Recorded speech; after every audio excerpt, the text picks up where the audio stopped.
Dobar dan, ja sam Martina Kamuđer, predsjednica kluba samozastupnika i članica udruge Zvono. Pod čijom udrugom organiziramo okrugli stol po temu Mi možemo sve. Nalazimo se u Belišću.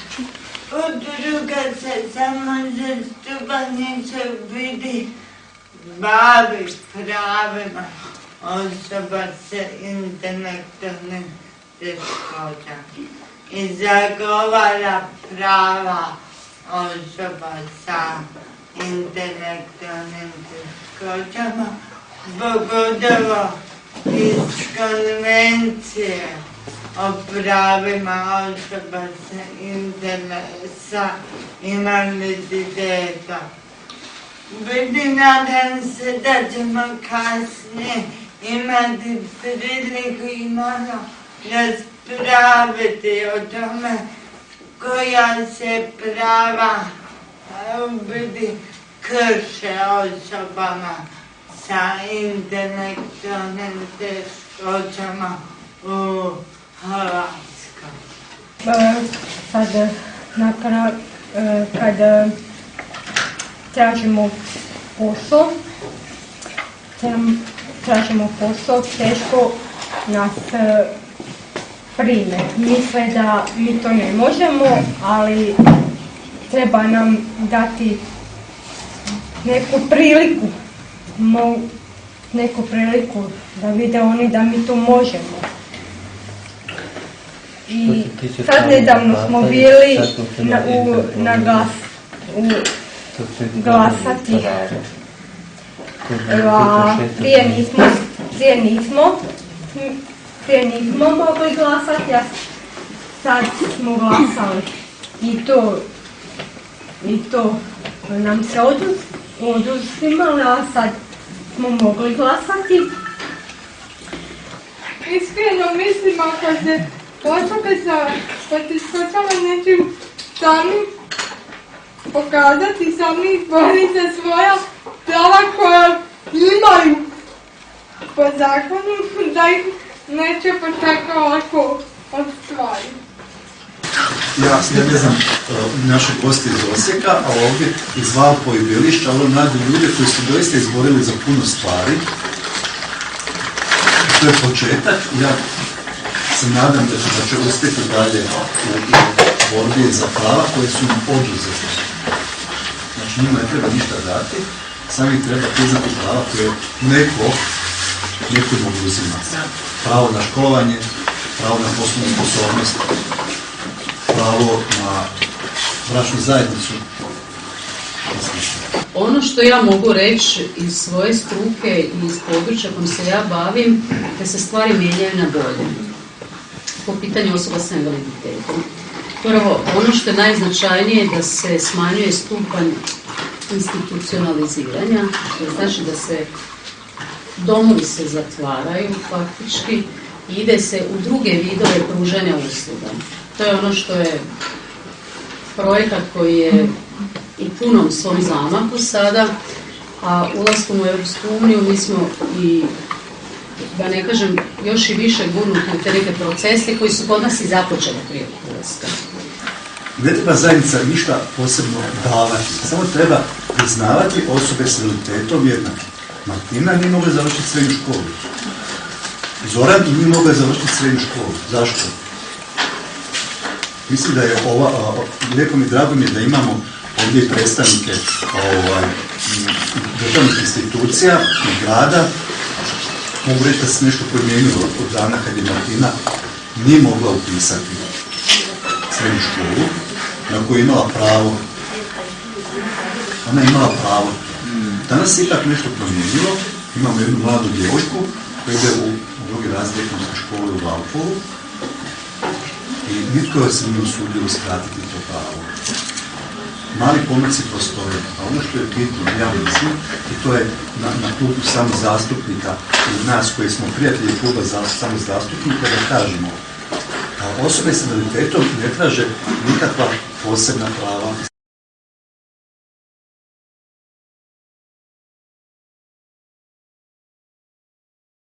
je kada će se ukinuti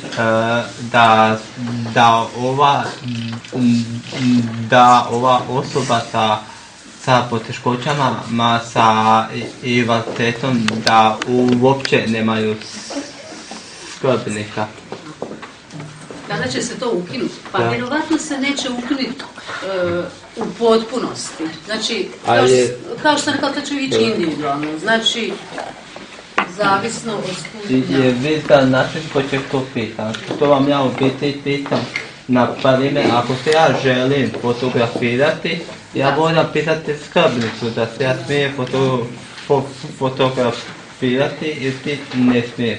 Ali poček ja moram nju pitati kad ja to zanam sam, da ja to želim ili ti se ne želim. Tako i na mnogim životnim pojima. Mnogi skrbnici najvjerojatnije u Republici Hrvatskoj krše prava sa osobama sa invaliditetom. To je moguće, da. Postoje i takvi slučajevi, pa bi ja volio da se to malo... Pa ja samo mogu pozvati da se to prijavi. Mislim, kršenje prava. Eto, ja sam sam dao taj primjer i eto, tako da svi skupa da znate. Da. Ja sam postavio pitanje. Hvala. Što se tiče poslovne sposobnosti i cijele te problematike, to je tako jedno složeno područje koje će biti posebno tretirano. Iako to spada pod obiteljski zakon koji se sad mijenja, to područje se neće mijenjati jer zahtjeva puno više rada, truda, ulaganja, rasprava i tako dalje. A u svakom slučaju smatram da se ljudima treba vraćati poslovna sposobnost, ako ne u cijelosti, a ono bar u svim segmentima života, možda, ne znam, u pojedinim segmentima ne, ali to se već na individualni pristup. Znači, svako je osoba sa određenim problemima i poteškoćama, pa će se individualno pristupati. I u novom zakonu se sad predlaže ukidanje potpuno lišavanja poslovne sposobnosti, ali niti u jednom trenu ne govori kako će taj zakon osigurati podršku čovjeku gdje konvencija kaže da se može, da država treba osigurati podršku koja će pomoći osobama sa invaliditetom da ostvari punu poslovnu sposobnost.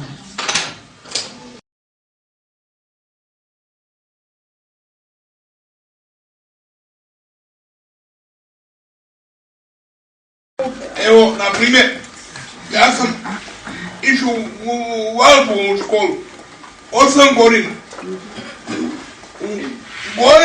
Gore na kap. Gore dole, gore, mislim. I kako si to savladao? Pitajte mi mamu. Mama ga je nosila.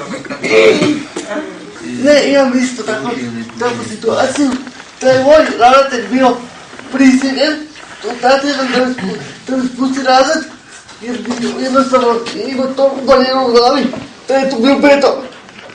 Da je politika morala prisiliti da mi spusti razred, ali kao učitelji te neće prihvatiti.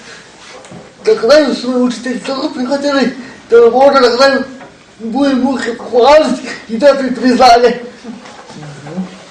Onda sam se smio i od muke nisam htio otići tamo, ali su mi rekli, odi baš pokaži jer te učio. 4 godine me učio, kaže, nećeš ti završiti, još ove 4 godine. Ali ja sam pokazao i završio sam. Ja sam završila pletačku. Gdje se ja sad mogu zaposliti kao pletačica? A znate šta je još najgore? komisija je odlučila da ću ja biti pletač, ali imam problema sa motorikom. Kako ću ja?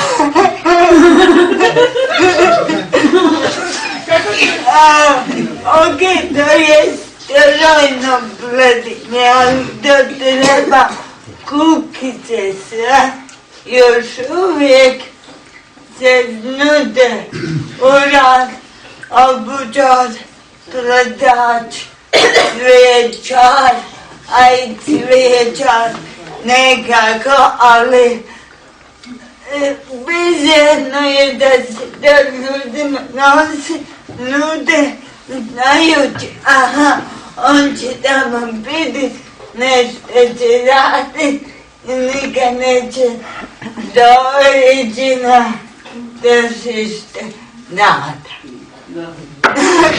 I to je jako, jako žalostno.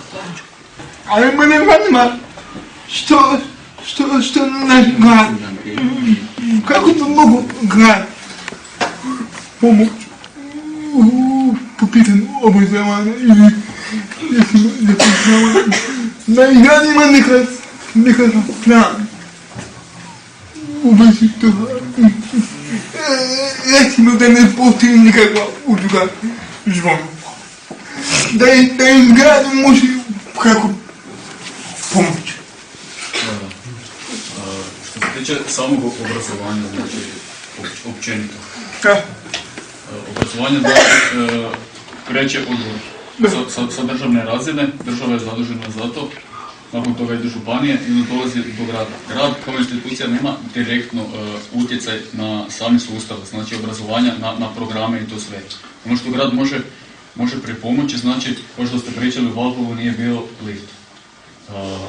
Ja ne znam, u Velišću u osnovnoj školi je dograđen lift, još uvijek nije, jel tako? Nije. To su neke one prepreke gdje grad zajedno, znači, sa drugima može uskočiti i pripomoći da se to riješi na taj način, kažem. Što se tiče samih programa i obrazovnog sustava, tu grad kao grad malo može učiniti, može zajedno s vama inicirati i slati, znači, i apele i na ministarstvo i tražiti neke izmjene, dopune, prilagodbe, znači, da vama bude jednostavnije i bolje. Evo, ja mislim da sam ti malo uspio odgovoriti. Mislim da grad može napraviti još nešto.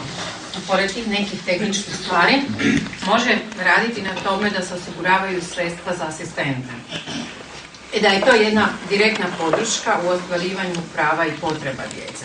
Znači, i da se pomogne jednom učeniku, jednoj osobi, već se je napravilo nešto. Znači, to je nešto što direktno ima veze s gradom. Znači, osigurati boljitak života toj osobi u gradu. Da li je to prema...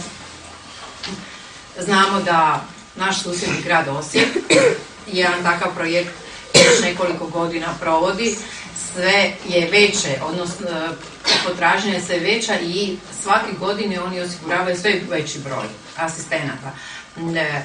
To naravno da ovisi o fondu i proračunu, ali stvar je u tome samo da se i u tom vidu grad može razvijati kao takav.